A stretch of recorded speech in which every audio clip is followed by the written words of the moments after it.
A priori, mon titre était, comme tu l'as souligné, vers une chimie douce, bio-inspirée, qui correspond un peu à ce que j'aime, à ce que je fais.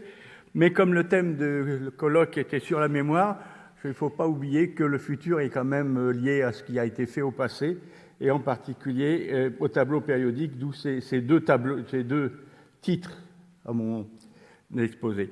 L'année de la chimie, là tu viens déjà de le souligner, c'est aussi le centenaire de l'IUPAC, c'est-à-dire l'année où, il y a 100 ans, toutes les informations chimiques du monde se sont rassemblées au terme de l'IUPAC, et le congrès sera d'ailleurs tenu à Paris cette année. Et il y a un jeune chimiste, il n'avait que 35 ans, Mendeleïev, quand en 1869, il a proposé le tableau périodique des éléments chimiques, et c'est tellement important que l'UNESCO a décrété que cette année était l'année du tableau périodique des éléments chimiques. Alors, pourquoi c'est important? C'est important parce que la chimie, c'est la science de la matière. Pour être un peu pompeux, je dirais que le chimiste, c'est l'architecte de la matière. Et quand vous parlez matière, il y a deux aspects. Il y a l'aspect d'écrire ce qu'est la matière, c'est l'analyse de la chimie, et ensuite transformer la matière, c'est la synthèse. C'est un peu ces deux éléments-là qui vont intervenir. Alors, qu'est-ce que c'est que la matière? Je rappelle les théories d'Aristote, Platon. Pour les Grecs, la matière s'était formée de 4 éléments, la terre, le feu, l'air et l'eau.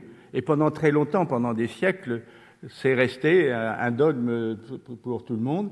Et c'était pas totalement idiot, parce que si vous regardez un petit peu, voilà, une bûche que vous faites brûler, vous voyez bien du feu, des flammes qui sortent. Si elles sortent, c'est qu'elles étaient bien dedans. Et ce qui reste à la fin, c'est de la cendre, c'est de la terre. Donc il est évident que la bûche était formée d'un mélange de feu et de cendre et de terre. Voilà.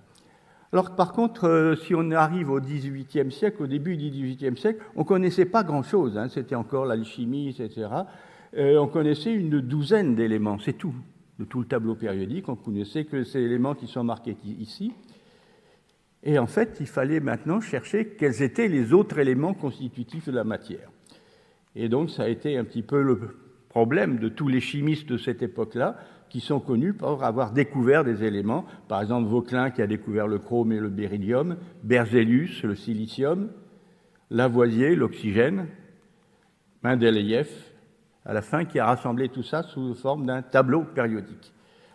Alors, tableau périodique, les éléments, vous les avez ici, par ordre de découverte. Ça ne vous dit rien, c'est absolument inutile. En quoi pouvait-on proposer quelque chose de plus utile pour décrire les éléments? Et à l'époque, il faut bien voir que, d'abord, on ne connaissait qu'à peu près la moitié des éléments existants, une soixantaine sur les 118 qui existent actuellement. Deuxièmement, qu'est-ce qu'on connaissait? On connaissait leur masse, on savait les peser, et leurs propriétés. Puis c'était tout. On ignorait tout de l'atome, des électrons, des numéros atomiques et toutes ces affaires-là. On ignorait tout ça. Donc, à partir de là, il a fallu proposer une classification intéressante, intelligente. Alors, la première chose, c'est la publication en russe. C'est pour ça que vous ne pouvez pas le lire, je ne vais pas le traduire. Il a fallu classer les éléments, l'ordre assez logique, par masse croissante. Donc, les plus légers d'abord et puis les plus lourds après. Alors, ce qui est très intéressant, c'est là où il y a la première astuce, c'est de mettre sur une même ligne, c'est-à-dire de passer à la ligne, en fait, chaque fois qu'on avait des propriétés semblables. Alors, par exemple, vous avez ici le fluor, le chlore, le brome, l'iode, ce sont les halogénures. Ils ont des propriétés semblables, ils ont des masses très différentes, ils ont par masse croissante, mais on va les mettre sur les mêmes lignes et passer à la ligne chaque fois. Ça, c'est très astucieux. Et encore plus astucieux, c'est la chose suivante, c'est de laisser des cases vides, parce qu'on connaissait que la moitié des éléments, on ne pouvait pas donc faire un tableau complet. Et par exemple, c'est là le cas du gallium et du germanium, qui n'ont été découverts qu'une dizaine ou une vingtaine d'années plus tard.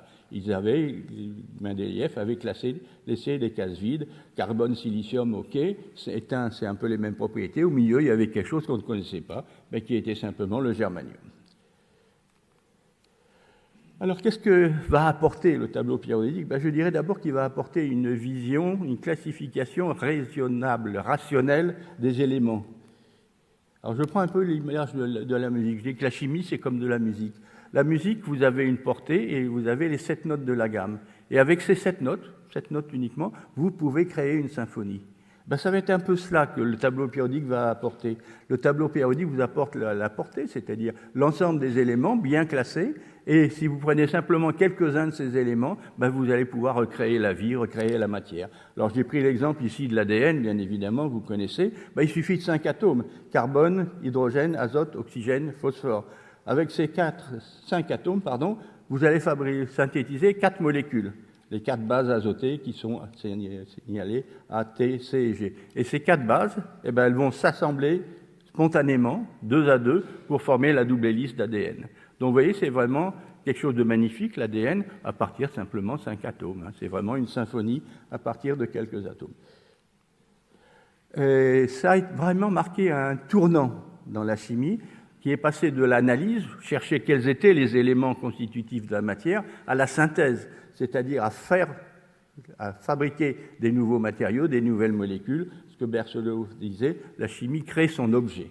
Et vous avez effectivement, c'est Marcellin Berthelot, l'un des chimistes de cette époque-là, qui a lancé tout l'aspect de la synthèse chimique. Alors une fois que vous avez lancé la synthèse chimique, vous avez gagné. Vous avez gagné parce qu'à ce moment-là, ça commence à avoir une importance fondamentale et c'est l'essor de toute l'industrie chimique qui est apparue à ce moment-là.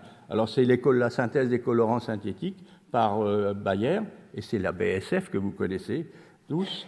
En chimie organique, en chimie minérale, c'est Solvay avec le procédé Solvay. Donc on a commencé à lancer des procédés industriels basés sur la synthèse. Et puis maintenant, la chimie, elle se développe. Je dirais que c'est plus de l'organique et du minéral. Maintenant, c'est un mélange de tout ça. Elle est transverse. C'est pas simplement de la recherche dans le laboratoire. Ça a maintenant une implication industrielle et donc nationale importante. Et ça, on essaye maintenant de répondre aux grands problèmes de notre temps. Alors, j'ai pris simplement, parce que comme je suis français et un peu franchouillard, comme exemple de l'avancement de la chimie, c'est par exemple dans la chimie moléculaire, c'est la naissance maintenant d'une chimie moléculaire beaucoup plus complexe, c'est-à-dire on synthétise pas une molécule, mais un assemblage de molécules, un peu comme l'assemblage de l'ADN. Ce sont les cryptates de Jean-Marie Laine, ce sont aussi les machines moléculaires de Jean-Pierre Sauvage. Et ces machines moléculaires, si vous voyez cette molécule, c'est l'assemblage de 2 anneaux, un anneau bleu, un anneau rouge, mais qui ne sont pas fixes, c'est-à-dire qu'ils peuvent tourner l'un autour de l'autre. Là, c'est un assemblage d'un anneau vert et puis d'une chaîne bleue, et l'anneau vert peut tourner autour ou se déplacer. C'est ce qu'on appelle les machines moléculaires. Donc vous voyez que la chimie maintenant devient dynamique, c'est-à-dire que la molécule, ce n'est pas simplement quelque chose dont on fait l'étude, la structure à ions X, etc., mais c'est maintenant quelque chose qui peut bouger.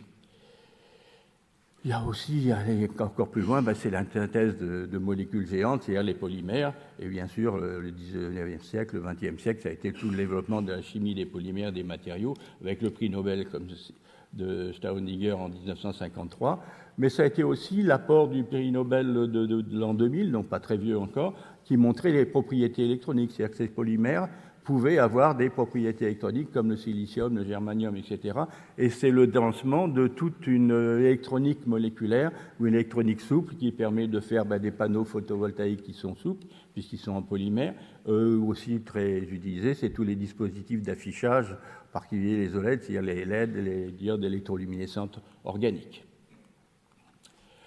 C'est aussi des avancées, bien évidemment, dans le domaine de la santé. Les nouveaux médicaments, je pense au travail de Pierre Potier, ici, qui avait remarqué que le Taxol, c'est une molécule qui était extraite de l'if, avait des propriétés anticancérigènes, mais c'était extrêmement difficile à faire de façon naturelle.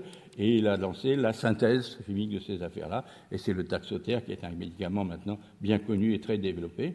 Et puis aussi, je voudrais dire un mot de la nanomédecine. Tout le monde crie sur les nanoparticules en disant c'est dangereux, il ne faut pas de nanoparticules, ça traverse la paroi des cellules. Oui, mais ça traverse la paroi des cellules, on peut leur dire, tiens, puisque tu vas aller dans les cellules cancéreuses, tu ne peux pas m'emmener ce médicament avec toi.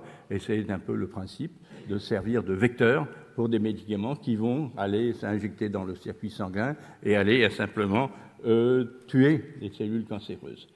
Alors quand on parle chimie, pour la population en général, chimie c'est toujours égal à pollution. Et l'image que je représente ici, qui est l'image d'une raffinerie chimique, le représente bien. C'est quoi? C'est une raffinerie, donc c'est du pétrole. À partir du pétrole, on va extraire les matériaux, les molécules dont on a besoin pour vivre, faire de l'essence, etc.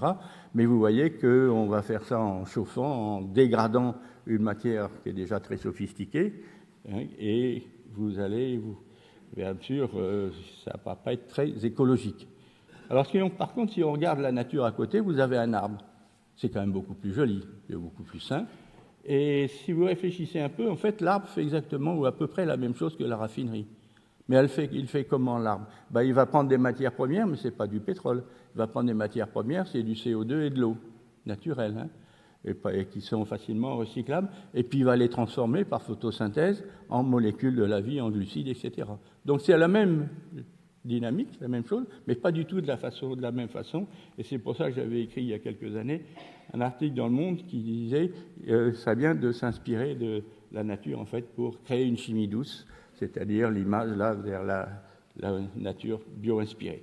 Alors, développement de chimie douce, je vais prendre deux exemples simplement. L'exemple, bien sûr, de la photosynthèse, celui que je viens de citer avec l'arbre, c'est-à-dire l'utiliser CO2 et de l'eau, des petites molécules, l'énergie du soleil et de fabriquer de l'oxygène pour qu'on respire, et puis tout un tas de molécules organiques qui sont à la base de la vie. Alors, c'est des choses qui sont en cours. Je ne peux pas dire qu'il y a des réalisations industrielles actuellement, mais c'est vraiment dans le domaine de la recherche, et en particulier, bien sûr, pour utiliser le CO2, non pas comme un déchet, mais comme une matière première. Sans CO2, il n'y aurait pas de vie sur Terre. La vie est née du CO2. L'oxygène n'a été qu'un poison après.